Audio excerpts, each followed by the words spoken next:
البتہ سنن ابی داؤد میں ایک صحیح سند کے ساتھ حدیث ہے، یہ ابو داؤد پڑھی نہیں ہوئی، پڑھی بھی ہوئی ہے۔ انٹرنیشنل نمبر کے مطابق 4131 وہ حدیث میں ورڈ بائی ورڈ کور کروں گا آج، جس سے آپ کو پتا چلے گا کہ قتل حسن کا بینیفیشری کون۔ جس طرح آج کل لوگ کہتے ہیں نا، وہ بے نظیر کے قتل کا بینیفیشری کون ہے، ٹھیک ہے، نام لینے کی ضرورت نہیں ہے۔ اس طرح حسن ابن علی کے قتل کا بینیفیشری کون تھا، وہ ابو داؤد نے بتا دیا۔ اور دوسرا ٹروتھ ریویل ہوگا کہ مولا علی علیہ السلام کو ممبروں پر آل امیہ کے دور میں جو لعنت کروائی جاتی تھی، سب و شتم ہوتا تھا، وہ کہتے ہیں سب کا مطلب تنقید ہے، تنقید نہیں ہے۔ صحیح مسلم انٹرنیشنل نمبر کے مطابق 6229 نمبر حدیث ہے، لعن اللہ ابا تراب، ابو تراب پر اللہ کی لعنت، نعوذ باللہ من ذالک۔ لعنت کرواتے تھے وہ۔ یہ لعنت کیوں کرواتے تھے، یہ بھی ایک کوشچن ہے نا، کس سے ان کو کیا ملتا تھا؟ یہ ٹروتھ بھی آپ کو اس حدیث میں ریویل ہوگا کہ بیسیکلی وہ چاہتے تھے کہ خلافت راشدہ کا ایک بھیانک چہرہ لوگوں کے سامنے ہے، لوگ خلافت کی تلاش میں نہ رہے، ملوکیت کو قائم رکھیں، لہٰذا مولا علی پر لعنت کرواؤ۔ جب مولا علی سے لوگ متنفر ہوں گے، خود بخود ہی کہیں گے کہ یہ ملوکیت کا سسٹم، آل امیہ کا سسٹم بہتر ہے۔ یہ بھی آپ کو اس حدیث میں پتا چلے گا، اور آپ کو پتا چلے گا کہ آل امیہ بینیفیشری ہے حسن ابن علی کے قتل کی۔ اب قاتل کون ہے، وہ آج کے زمانے میں بھی میرے بھائی، جب سی سی ٹی وی کیمرہ ہے، سب کچھ ہے، یہ اس طریقے سے کوئی اس کی خفیہ ویڈیو تو مطلب نہیں بنا سکتا تھا اس زمانے میں۔ تو آج کے زمانے میں بھی قاتل تک پہنچنا بہت مشکل ہوتا ہے، تو اس زمانے میں تو بہت مشکل تھا۔ اسی طریقے سے عثمان غنی رضی اللہ تعالیٰ کے بھی اسپیسیفک تو کوئی نہیں کر سکتا کہ قاتلین کون تھے، ایک اسیسمنٹ ہی ہے۔ یہاں پر بھی یہی معاملہ ہے۔ یہ حدیث ہے ابو داؤد میں 4131 انٹرنیشنل نمبر کے مطابق، اور یہ کم از کم 3 اہل سنت کی مین سٹریم کی کتابوں میں ہے۔ سنن ابی داؤد میں ہے 4131۔ اس حدیث کو شیخ البانی بھی صحیح کہتے ہیں، شیخ زبیر علی زئی صاحب رحمہ اللہ تعالی، جن کا کرائٹیریا صحت کا بڑا سخت تھا، وہ بھی اسے صحیح کہتے ہیں۔ اس حدیث پہ بعض ناسبیوں نے جو اعتراض کیا منکرین حدیث نے، میں انشاءاللہ وہ اینڈ پہ ڈسکس کروں گا، کیونکہ وہ عام بندوں کا ٹاپک نہیں ہے، اس لیے میں اس موضوع کی روانگی کو توڑنا نہیں چاہتا۔ ابو داؤد میں 4131، مسند احمد میں ہے 17228 عربی والے میں، مکتبۃ شاملہ میں، اور جو اردو پی ڈی ایف ہے مکتبہ رحمانیہ کا، اس میں ہے 17321۔ یہ سارے جے پی جیز انشاءاللہ ہم ساتھ اٹیچ کر دیں گے۔ اور تیسری کتاب ہے المعجم الکبیر طبرانی، اس میں امام حسن علیہ السلام کے چیپٹر میں انٹرنیشنل نمبر کے مطابق 2628 ہے، اور مقدام بن مادی کرب والے چیپٹر میں 636 نمبر ہے۔ 2 دفعہ امام طبرانی اس حدیث کو لے کے ہیں، المتوفا 360 ہجری۔ تو یہ حدیث الحمدللہ سونے کی مہر درست ہے، اور یہ اتنی کریٹیکل حدیث تھی کہ یہ میرے جو 5B ریسرچ پیپر میں صرف یہ واحد حدیث ہے جو میں نے 2 نمبرنگ پہ ریپیٹ کی ہے، سیریل نمبر 31 پہ بھی اور سیریل نمبر 51 کے اوپر، اور ایک ایک نمبرنگ پہ کئی حدیث ہیں۔ اس میں مثلا جو 33 نمبر ہے غدیر خم کے، میں نے 8 طرق جمع کیے ہیں۔ ویسے تو غدیر خم پہ لاکھوں لوگ میرا کلپ دیکھ چکے ہیں یوٹیوب پہ، جو میں نے کور کیے ہیں وہ آپ دیکھ سکتے ہیں۔ تو ایک ایک نمبر پہ کئی احادیث ہیں، اس لیے 200 سے زیادہ روایتیں ہیں۔ تو اس ریسرچ پیپر میں یہ روایت 4131 موجود ہے انٹرنیشنل نمبر کے مطابق۔ وہ میں آپ کو اہل حدیث کا جو ترجمہ ہے نا جی، ورڈ بائی ورڈ پڑھ کے سناتا ہوں۔ دارالاسلام پبلیکیشن دنیا میں سب سے بڑا اہل حدیث کا، اہل سنت کا یعنی کتابیں چھاپنے والا جو ہے وہ ادارہ ہے۔ یہ دارالاسلام کی عربی پبلیکیشن سامنے رکھی ہوئی ہے، یہ پڑھی ہوئی نہیں، پڑھی ہوئی بھی ہے، یہ علمی کتابی باتیں ہو رہی ہیں نا۔ تو اسی میں جو ابو داؤد رکھی ہے نا، اس میں ورڈ بائی ورڈ میں آپ کو دارالاسلام نے جو اردو ترجمے کے ساتھ شیخ زبیر صاحب کی تحقیق کے ساتھ چھاپی ہے، 4131 سنن ابی داؤد، ورڈ بائی ورڈ اس حدیث کو سنیں۔ خالد بن معدان تابعی کہتے ہیں کہ مقدام بن مادی کرب صحابی ہیں، بڑے مشہور صحابی ہیں یہ، انہی سے وہ ابو داؤد میں حدیث ہے کہ مجھے اللہ نے قرآن اور اس کی مثل یعنی سنت عطا فرمائی۔ مقدام بن مادی کرب عمر بن اسود اور قبیلہ بنو اسد کا ایک آدمی جو اہل قنسرین میں سے تھا، حضرت معاویہ ابن ابی سفیان رضی اللہ تعالیٰ عنہ کے پاس آئے جب وہ شام کے اندر یعنی بادشاہ تھے۔ معاویہ نے مقدام سے کہا کیا تمہیں معلوم ہے کہ حسن ابن علی وفات پا گئے ہیں؟ تو مقدام رضی اللہ تعالیٰ عنہ نے فوراً پڑھا انا للہ و انا الیہ راجعون. کسی مسلمان کی موت پہ کیا پڑھنا چاہیے جی؟ اب یہ پڑھنا ایک صحابی کا کیا یہ جرم تھا؟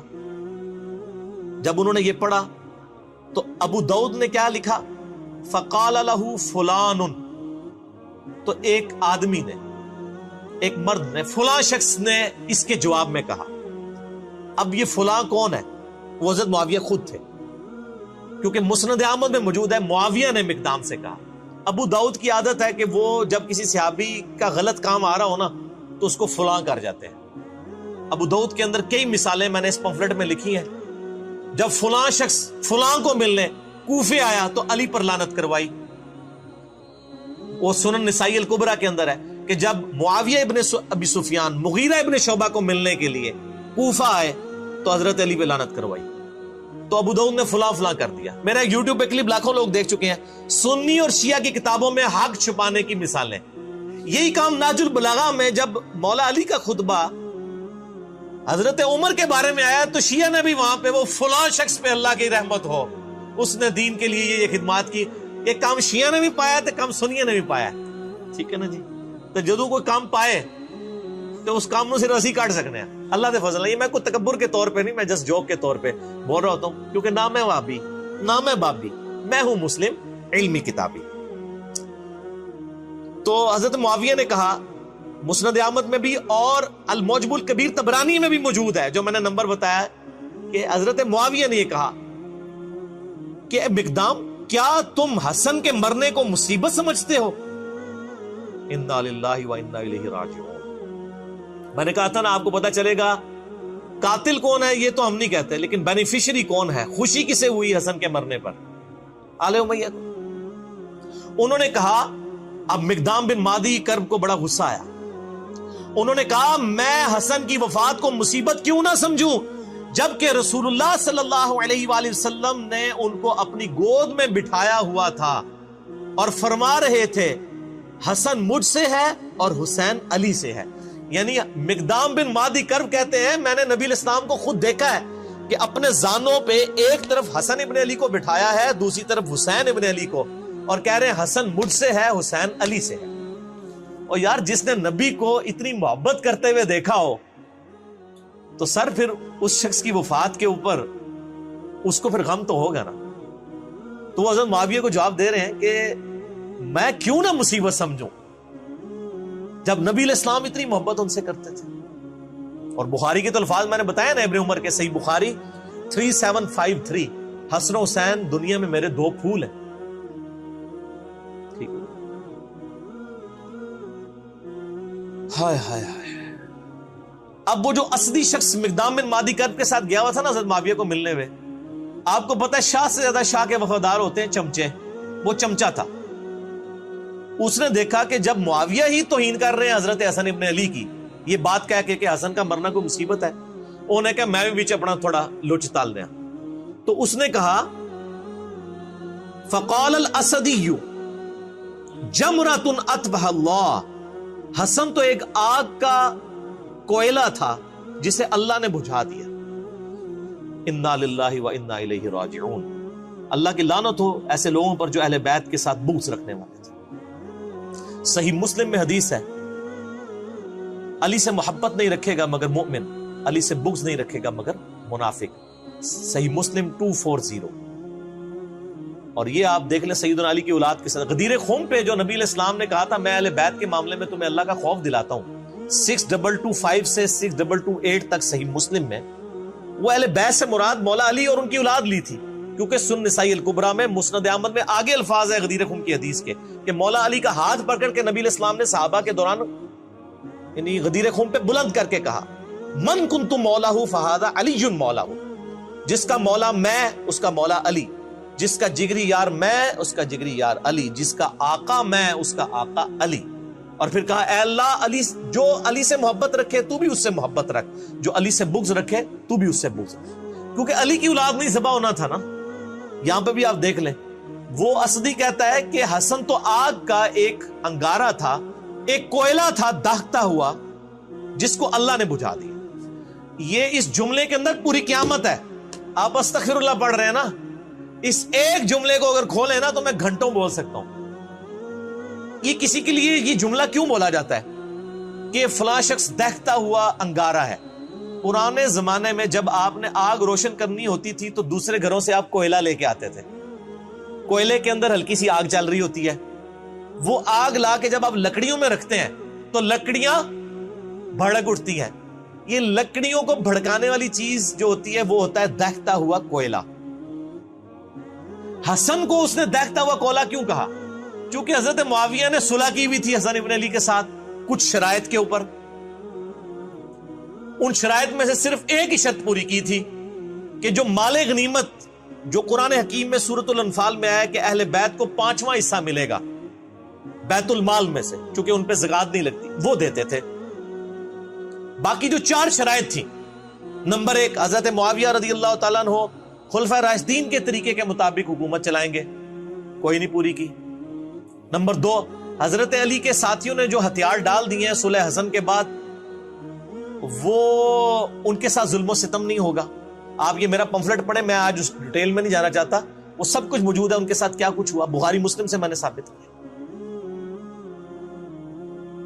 نمبر 3 ممبروں کے اوپر جو سب و شتم کا سلسلہ جاری ہے حسن ابن علی کے والد علی ابن ابی طالب پہ, وہ ختم کروایا جائے. وہ چلتا رہا, صحیح مسلم میں ہے 6229 نمبر حدیث, مولا علی پہ لعنت کے الفاظ کے ساتھ لعنت کی جاتی تھی آل مروان کی طرف سے. اسی طریقے سے حضرت معاویہ اپنے بعد امت کو شورا پہ چھوڑیں گے, اپنے بیٹے کو نامزد نہیں کریں گے, لیکن وہ بھی آپ بخاری اٹھا کے 4827 نمبر حدیث 4827 دیکھ لیں, صحابہ نے مخالفت کی, انہوں نے زبردستی کیا. ٹھیک ہے, تو کوئی ایک شرط بھی نہیں مانی سوائے ایک مال غنیمت والا معاملہ. تو یہ سارے شرائط تھی. اب یہ شرائط جب کوئی بندہ پورا نہ کر رہا ہو تو جس سے صلح ہوئی ہو اس سے ڈر تو لگا رہتا ہے نا کہ کہیں یہ بھی اپنا صبر کا پیمانہ اس کا لبریز ہو اور یہ دوبارہ سے خلافت کے لیے کوئی تحریک اٹھا دے. جو جب تحریک اٹھائے گا تو تحریک اٹھانے والا جو شخص ہے وہ ایک دہتا ہوا کوئلہ ہوگا جس سے آگ بھڑک سکتی ہے, خلافت راشدہ دوبارہ سے چڑھ سکتی ہے. اب آپ کو اس جملے کی گہرائی پتہ چلی. حسن ایک دہتا ہوا کوئلہ تھا جسے اللہ نے بجھا دیا. انہوں نے کہا شکر ہے ختم ہوا ہے, انہوں سے اپنی مرضی نالے کام ٹور کے رکھاں گے. سمجھ آئیے آپ کو؟ اب یہ جب گفتگو ہو رہی ہو کسی صحابی کے سامنے, یہ کسی وہابی کے آگے نہیں ہو رہی تھی, یہ صحابی کے آگے بات ہو رہی تھی, نہ کسی بابی کے آگے ہو رہی تھی. بابی بابوں کا دفاع کرتے ہیں, وہابی اپنے وہ بادشاہوں کا دفاع کرتے ہیں. یہ صحابی تھا مقدام بن مادی کرب. اس نے کہا کہ پہلے معاویہ نے یہ بات کی رضی اللہ تعالیٰ عنہ کہ حسن کا مرنا کوئی مصیبت ہے. اب اس کے چمچے نے آگے سے یہ بات کر دی کہ حسن تو ایک آگ کا انگارہ تھا, اسے بجھا دیا اللہ نے. ہائے ہائے ہائے ہائے. اب مقدام فقال المقدام, مقدام نے کہا اما انا, انہوں نے کہا معاویہ جت تک میرا تعلق ہے نا, فلا ابرح اليوم, آج میں اس وقت تک یہاں سے تیرے دربار سے نہیں اٹھوں گا, حتی اغیظک, جہاں تک کہ میں تجھے غصہ نہ دلاؤں. یعنی تو نے مجھے تکلیف دی ہے نا حضرت حسن ابن علی کے بارے میں کامنٹس کر کے نیگیٹو, میں تجھے ایسی باتیں کروں گا کہ تجھے غصہ دلاؤں. وَأُسْمِعَكَ مَا تَكْرَهُ, اور میں تجھے ایسی باتیں سناؤں گا تجھے بری لگیں گی. جب کسی کی حقیقت اسے کھول کے بیان کی جائے نا تو بڑے سے بڑے صبر کرنے والے شخص کو بھی بری لگتی ہے. پھر کہا اے معاویہ اگر میں سچ کہوں تو میری تصدیق کر دینا, اور اگر میں غلط کہوں تو تردید کر دینا. معاویہ نے کہا ایسا ہی کروں گا. مقدام نے کہا میں تمہیں اللہ کی قسم دے کر کہتا ہوں, کیا تم جانتے ہو کہ رسول اللہ صلی اللہ علیہ وآلہ وسلم نے سونا پہننے سے منع فرمایا؟ حضرت معاویہ نے کہا ہاں ہمیں بھی پتا ہے مرد کے لیے سونا حرام ہے. مقدام نے پھر کہا معاویہ تمہیں اللہ کی قسم دے کر کہتا ہوں, کیا تمہیں خبر ہے کہ رسول اللہ صلی اللہ علیہ وسلم نے مرد کے لیے ریشم پہننے سے روکا ہے؟ انہوں نے کہا ہاں. حضرت مقدام نے کہا میں تمہیں اللہ کی قسم دے کر تیسری بات پوچھتا ہوں, کیا تم جانتے ہو کہ رسول اللہ صلی اللہ علیہ وآلہ وسلم نے درندوں کی کھالیں پہننے اور درندوں پر سواری کرنے, یعنی شیر کی کھال پہننا یہ تکبر کی علامت ہے, اس سے منع فرمایا؟ حضرت معاویہ نے کہا ہاں. مقدام نے کہا اللہ کی قسم میں نے یہ سب کچھ تمہارے گھر میں ہوتے ہوئے دیکھا ہے اے معاویہ. یعنی تم مانتے بھی ہو کہ سونا مرد کے لیے حرام ہے، ریشم مرد کے لیے حرام ہے، درندوں کی کھالیں پہننا حرام ہے، یہ تینوں حرام کام جو تم خود جانتے ہو تمہارے گھر میں ہوتے ہیں۔ اب میں نہیں کہتا کہ حضرت معاویہ نے سونے کے کڑے یا وہ کوئی لاکٹ پہنا ہوا تھا، میرا اس نے جاننا ہے کہ ان کے بال بچے ہی کرتے ہوں گے، گھر میں ظاہر ہے کہ میرے آپ کے بچے تو نہیں تھے نا، ان کے ہی ہوں گے، ہم اس نے جان رکھتے ہیں کہ وہ خود نہیں کرتے تھے۔ اب یہ بات کرنے کے بعد تو آپ تو کہتے ہیں جی امام حنیفہ کا قول دکھاتے ہیں، آگے حدیث دکھاتے ہیں، لوگ کو رجوع ہی نہیں کرتے، کہتے ہیں حدیث کو ہم نے چھوڑنا ہے۔ اب یہاں پہ نبی علیہ السلام کی حدیث ان کو پتہ ہے، حضرت معاویہ سے کہا جا رہا ہے کہ آپ توبہ کریں۔ اب کیا ہوا؟ مقدام نے کہا اللہ کی قسم یہ سب کچھ آپ کے گھر میں ہوتا ہے اے معاویہ۔ اس پر معاویہ نے کہا اے مقدام مجھے معلوم تھا کہ میں تجھ سے ہرگز بچ نہیں سکوں گا، یعنی میری کمزوریاں تجھے پتہ ہیں۔ حالانکہ ہونا چاہیے تھا معاویہ اے مقدام میں تمہیں گواہ کر کے کہتا ہوں آج تک جو کچھ مجھ سے ہوا میں اللہ سے توبہ کرتا ہوں، اللہ تعالیٰ یہ گناہ معاف کرے، آئندہ میں اپنی اصلاح کروں گا۔ کیونکہ آپ تو ہمیں یہی بتاتے ہیں نا کہ جب صحیح حدیث مل جائے تو وہی آپ کا مذہب ہونا چاہیے۔ آپ کہتے ہیں امام حنیفہ کے سامنے حدیثیں آتی تھی وہ پیچھے نہیں ہٹتے تھے، تو یہ امام حنیفہ سے بہت پہلے ہی معاملہ جو ہے وہ بگڑا ہوا ہے۔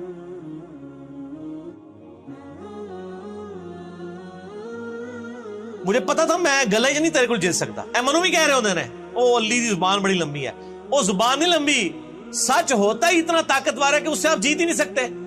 یہ تھوڑے بزرگ بابے بھی یہی کہتے سن کہ میں گلے ہی تھوڑے کو نہیں جیت سکتا، انشاءاللہ تسی بھی نہیں جیت سکو گے کیونکہ بات ہی سچی ہے۔ آپ دیکھ لینا اے مقدام مجھے معلوم تھا کہ میں تجھ سے ہرگز نہیں بچ سکوں۔ خالد بن معدان نے بیان کیا کہ پھر حضرت معاویہ رضی اللہ تعالیٰ نے مقدام کے لیے اس قدر انعام کا حکم دیا، انہوں نے کہا جی بیت المال میں سے لا کے ذرا مال دو۔ بادشاہ آپ کو پتا ہے نا وہ جب کسی کو خوش کرنا چاہتے تھے تو مال دیتے تھے، تو مقدام بن مادی کرب کو انہوں نے کہا اس کو انعام دو اور ان کے دوسرے ساتھیوں کو بھی دو۔ چنانچہ حضرت مقدام کو جب مال دیا گیا تو انہوں نے اپنے ساتھیوں میں وہیں تقسیم کر دی۔ حضرت معاویہ نے گفٹ دیا، انہوں نے تحفہ سنت کے مطابق قبول کر لیا، لیکن وہ آج کل مولوی علی سنت نہیں سی کہ لے کے بوجھ پا لیندے۔ نبی علیہ السلام کو بھی جو گفٹ آتے تھے آپ قبول کرتے تھے، صحابہ میں ہی بانٹ دیتے تھے۔ تو مقدام بن مادی کرب کو جتنی رقم حضرت معاویہ نے اس وقت دی بیت المال میں سے، انہوں نے لے کے ادھر ہی غریبوں میں تقسیم کر دی۔ سچا بندہ جو ہے اس کو کسی کی پرواہ نہیں ہوتی ہے، وہ بینیفیشری نہیں ہوتا کسی کا، اس کی روٹی روزی دین کے ساتھ نہیں جڑی ہوتی ہے۔ چنانچہ مقدام نے اپنے ساتھیوں میں سے تقسیم کر دیا، مگر اس اسدی نے جو کچھ وصول کیا وہ کسی کو کچھ نہ دیا۔ اور جنہیں کیا سی نا حسن آگ کا انگارہ ہے، اس کا کریکٹر بھی نقل کر دیا امام داؤد نے، اس نے کسی کو کوئی چیز نہیں دی۔ ٹھیک ہو گیا، وہ ظاہر ہو گیا ہی مال لینڈ سی۔ بعد میں جب حضرت معاویہ کو یہ خبر پہنچی کہ مقدام نے سب کچھ اللہ کی راہ میں خیرات کر دیا، تو حضرت معاویہ نے کہا مقدام کھلے ہاتھ کے سخی آدمی ہے اور اسدی اپنے مال کی خوب حفاظت کرنے والا ہے۔ یعنی حضرت معاویہ کو جب بتایا گیا نا کہ انہوں نے باہر نکلتے ہی آپ کے لوگوں میں ہی مال تقسیم کر دیا، تو حضرت معاویہ نے بھی تعریف کی حضرت مقدام بن مادی کرب کی۔ ان کو گستاخ صحابہ اور رافضی نہیں کہا مقدام کو، ان کا یار گل تو صحیح کی تھی انہیں، تو اسی بھی مان جاؤ میں گلا صحیح کرنا بھائی، ناراض نہ ہویا کرو۔ اچھا اس کی شرح جو ہے دارالاسلام نے لکھی ہے بھائی، میں نے نہیں لکھی، اور دارالاسلام میں بھی شیخ زبیر صاحب نے نہیں لکھی ہے۔ شیخ زبیر صاحب نے صرف حدیثوں پہ صحت کا حکم لگایا، جو شرح ہے وہ دوسرے علماء نے لکھی ہے، اور صلاح الدین یوسف صاحب نے بھی اس کے اوپر یعنی کہ تقریض لگائی ہوئی ہے۔ اس کی شرح میں لکھتے ہیں، اب دیکھیں دارالاسلام ورڈ بائی ورڈ آپ شرح سنیں۔ صحابہ کرام حق بات کہنے میں بڑے جری تھے، حضرت مقدام رضی اللہ تعالیٰ عنہ کو حضرت معاویہ رضی اللہ تعالیٰ عنہ کی عمارت سے کوئی خوف نہ آیا اور بے دھڑک حق بات کہہ دی۔ چلو جی شکر ہے، اے علی بھائی نے نہیں کہا گیا لکھو، دارالاسلام نے کئی سال پہلے یہ شرح کی ہوئی ہے۔ اس مکالمے کے شروع میں جو آیا کہ ایک آدمی نے کہا کہ حسن کے مرنے کو تم مصیبت سمجھتے ہو، اس کے قائل شاید حضرت معاویہ ہی ہو جسے ادبن مبہم رکھا گیا ہے۔ اے دیکھو وہ شرح کرنے والا مان رہا ہے کہ یہ جو ہے نا ایک بندے نے کہا کہ معاویہ کا مرنا کو مصیبت ہے، تو یہ معاویہ نے اصل میں کہا تھا، امام داؤد نے ادب کے طور پر فلاں لکھ دیا۔ آگے بریکٹ میں لکھا ہے اون المعبود۔ اون المعبود اہل حدیث عالم کی وہ شرح ہے ابو داؤد کی جو پوری دنیا میں مدرسوں میں پڑھائی جاتی، عربی میں لکھی ہوئی۔ یہ شاید نہیں سرکار، دارالسلام والے ہو، یہ شاید کٹو، یہ یقیناً ہے، کیونکہ اس کا جو طریق المعجم الکبیر طبرانی میں ہے اور مسند احمد میں ہے، اس میں الفاظ ہیں کہ معاویہ رضی اللہ تعالیٰ عنہ نے کہا کہ حسن کے مرنے کو کیا تم مصیبت سمجھتے ہو؟ اس کے بعد پھر وہ لکھتے ہیں بنو امیہ اور اہل بیت کے خاندانوں میں سیاسی امور میں ان کے خاص رجحانات تھے. یہ تاریخ اسلام کا انتہائی پریشان کن دور تھا جو گزر گیا. وہ کہتے ہیں گزر گیا، مٹی پاؤ چھاڑ دو. اب ہم تمام صحابہ کرام کے لیے دعا گو ہیں، تو سر پھر آپ ان کے لیے بھی دعا گو ہوں جو آج صحابہ کے اوپر لعنت کر رہے ہیں، کیونکہ یہ انہی کی اولاد ہے آل امیہ کی. ان کو پھر آپ کس منہ سے سمجھائیں گے؟ صرف ان کو میں سمجھا سکتا ہوں، انجینئر محمد علی مرزا، جو آل امیہ کے کاموں کو بھی غلط کہتا ہے اور آج رافضیوں کی لعنت کرنے کو بھی غلط کہتا ہے. آپ تو 2 نمبر لوگ ہیں، آپ کے تو دورے معیار ہیں، آپ کسی کو سمجھا سکتے ہیں. وہ کہتا ہے چھوڑ دو. اب ہم تمام صحابہ کرام کے لیے، تمام صحابہ کرام نہیں یار، 3-4 بندوں کا مسئلہ ہے. صحابہ کرام اتنے زیادہ نہیں ہیں. حضرت معاویہ رضی اللہ تعالیٰ عنہ، مغیرہ ابن شعبہ رضی اللہ تعالیٰ عنہ، عمر ابن عاص رضی اللہ تعالیٰ عنہ، اور بسر بن ابی ارطا رضی اللہ تعالیٰ عنہم اجمعین. ہم ان کے لیے دعائیں خیر کرتے ہیں، لیکن ان کا جھوٹا دفاع بھی نہیں کرتے. ان کے لیے دعا گو ہوں اور کسی کے متعلق اپنے دل میں کوئی بغض نہ رکھیں. ایک مورخ کو جو ہے وہ کسی بھی جانب میلان ہو اس کا حق ہے، مگر خیال رہے کہ دوسری جانب بھی جلیل القدر صحابہ ہیں رضی اللہ عنہم و ارضاہم، اور دعا کریں ربنا اغفر لنا ولاخواننا الذین سبقونا بالایمان. اور ہم بھی یہ دعا کرتے ہیں، میرا تو کلپ ریکارڈڈ ہے سورۃ الحشر کی آیت نمبر 10. ہم دعا کرتے ہیں کاش جن کے لیے ہم دعائیں کر رہے ہیں انہوں نے بھی مولا علی کے لیے دعائیں کی ہوتی، ممبروں پر مولا علی پہ لعنت نہ کروائی ہوتی. اس کا مطلب ہے اللہ کے فضل سے ہمیں تو توفیق ہے، ان کو یہ توفیق نہ مل سکی. صحیح مسلم 6229 لعن اللہ ابا التراب نعوذ باللہ. آل مروان صحابہ کرام کو ممبروں میں بلا کے کہتے تھے ابو تراب پہ لعنت کرو، نعوذ باللہ. درندوں کی کھالیں اور ان کی گدیاں استعمال کرنا جائز نہیں ہے، اور ایسے ہی مردوں کے لیے سونا اور ریشم بھی مباح نہیں. حضرت معاویہ رضی اللہ تعالیٰ کے متعلق جو ذکر ہوا، ان کے گھر میں ریشم اور درندوں کی کھالیں اور سونا استعمال ہوتی تھی، تو شاید فرامین رسول کی وہ کوئی تعویل کرتے ہوں. دیکھو یہ وہی ہے جس طرح وہ تفسیر عثمانی میں لکھا ہے نا کہ قرآن میں آیا کہ بچے کی دودھ چھڑانے کی عمر 2 سال ہے، اور امام حنیفہ فرماتے ہیں 2.5 سال ہے. شاید امام حنیفہ کے پاس بھی کوئی دلیل ہو. یہ وہی ہے او پائی سارے ہی کو کچو، نہ میں وابی نہ میں بابی، میں ہوں مسلم علمی کتابی. آپ یہ دیکھ لیں بابی ہیں، یہ پریکٹیکلی یہ بھی بابی بنے ہوئے ہیں. دارالاسلام والے بجائے یہ لکھنے کے کہ انہوں نے غلط کام کیا، وہ کہتے ہیں انہوں نے تعویل کر لی ہوگی. دنیا میں ہر شخص اپنے جرم پہ پردہ ڈالنے کے لیے نا تعویل ہی کرتا ہے. ظاہر ہے جنہوں نے عمار ابن یاسر کے قتل کے اوپر تعویل کر لی کہ یہ علی ہے قاتل، نہ علی لے کے آتا تو نہ قتل ہوتا، ماریا خود. تو پھر مولا علی نے فرمایا کہ پھر حمزہ کا قاتل کیا نبی علیہ السلام تھے؟ نہ عہد میں لے کے جاتے نہ حمزہ قتل ہوتا. پھکی دی تھی، مولا علی بھی پھکیاں دیتے سن. الزامی جواب، اینٹی وینم، لاجیکل آنسر. بال یہ ٹاپک لادا ہو جائے گا. تو یہ میں نے شرح بھی بیان کر دی اور شرح بھی بیان کر دی.